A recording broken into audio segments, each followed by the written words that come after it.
نبی کا ایسا کوئی پیغام تمہارے پاس نہیں ہے، کوئی کتاب ایسی تمہارے پاس نہیں ہے جس میں اللہ نے حکم دیا ہو کہ یہ بت میرے ہیں، تم ان کے ساتھ لگ جاؤ یا ان بتوں کی عبادت کرو یا ان سے محبت کرو، ایسا کچھ بھی نہیں ہے۔ جب یہ سب کچھ نہیں ہے تو پھر تمہارے پاس کوئی دلیل ہی نہیں، تو تم کیسے ان کو شریک کرتے ہو؟ اور تم پھر ڈرتے بھی نہیں، اور تم مجھے ڈراتے ہو،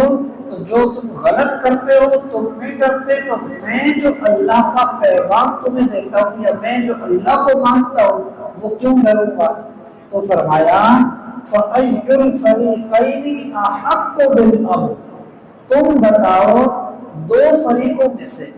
ایک یہ کفار و مشرکین جو کہتے تھے کہ ہم بتوں کی عبادت کرتے ہیں، اور دوسری طرف حضرت ابراہیم علیہ السلام جنہوں نے کہا کہ بت غلط ہیں، اللہ کو پکارو،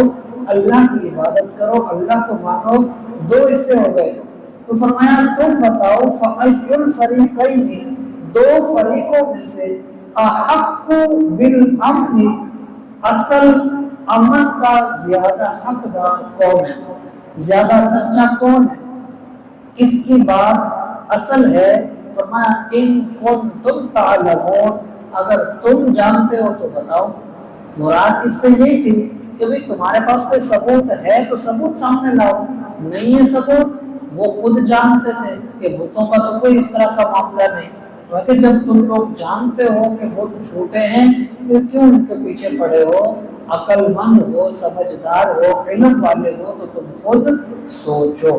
تو ان آیات کے اندر بھی اس حوالے سے تذکرہ کیا گیا۔ اور دوسری چیز یہاں جو ملتی ہے وہ یہ بھی ہے کہ دین کے لیے ہر چیز سے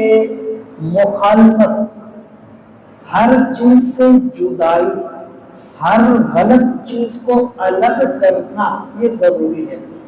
کوئی اگر یہ کہے کہ ہندو بھی ٹھیک ہے، عیسائی بھی ٹھیک ہے، سکھ بھی ٹھیک ہے، سارے ٹھیک ہے، اسلام بھی ٹھیک ہے، وہ سچا نہیں ہو سکتا، کیونکہ اسلام کے لیے ضروری ہے کہ باقی سب سے بیزاری اور ان کو غلط مانو گے تو ہی اسلام کی تعلیم ہے۔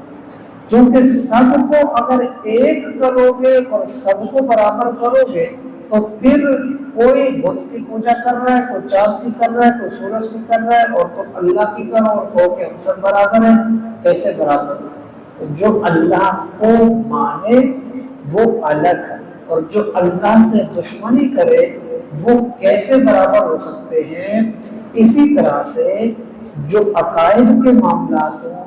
نظریات کے معاملات ہوں، ان میں بھی، اور جو عمل کے معاملات ہوں ان میں بھی سب برابر نہیں ہوتے۔ بہت سارے ایسے لوگ ہوتے ہیں جن کا عمل انہیں عام لوگوں سے ممتاز کر دیتا ہے، جن کو اللہ تعالیٰ وہ توفیق عطا کرتا ہے کہ وہ اللہ کے پیارے بن جاتے ہیں، پھر وہ عام لوگوں جیسے نہیں ہوتے۔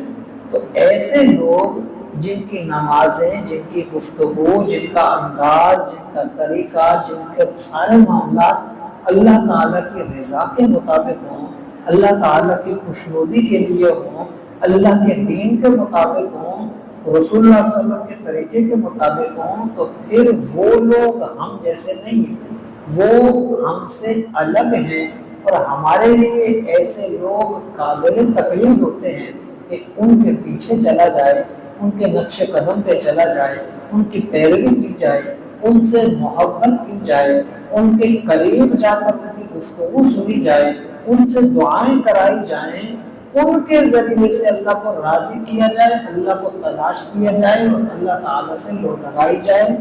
یہ چیزیں بھی ہوتی ہیں۔ جو لوگ گناہوں کے اندر زندگی گزارتے ہیں اور جو لوگ اللہ کی فرما برداری میں زندگی گزارتے ہیں وہ بھی ایک جیسے نہیں ہو سکتے۔ کوئی یہ کہے کہ ہمارے پاس بس اصل کام ہے اللہ اللہ کرو، نماز پڑھو، روزے رکھو اور باقی سب ختم، ہمیں کسی کے پیچھے چلنے کی ضرورت نہیں، کسی کو ماننے کی ضرورت نہیں، تو یہ چیزیں بھی غلط ہے، ایسا سوچ رکھنا بھی غلط ہے۔ اللہ تعالیٰ ہمیں قرآن کریم کی تعلیمات کے مطابق عقائد کی حفاظت کی، اپنے ایمان کی حفاظت کی توفیق عطا فرمائے۔ وما علینا الا البلاغ المبین۔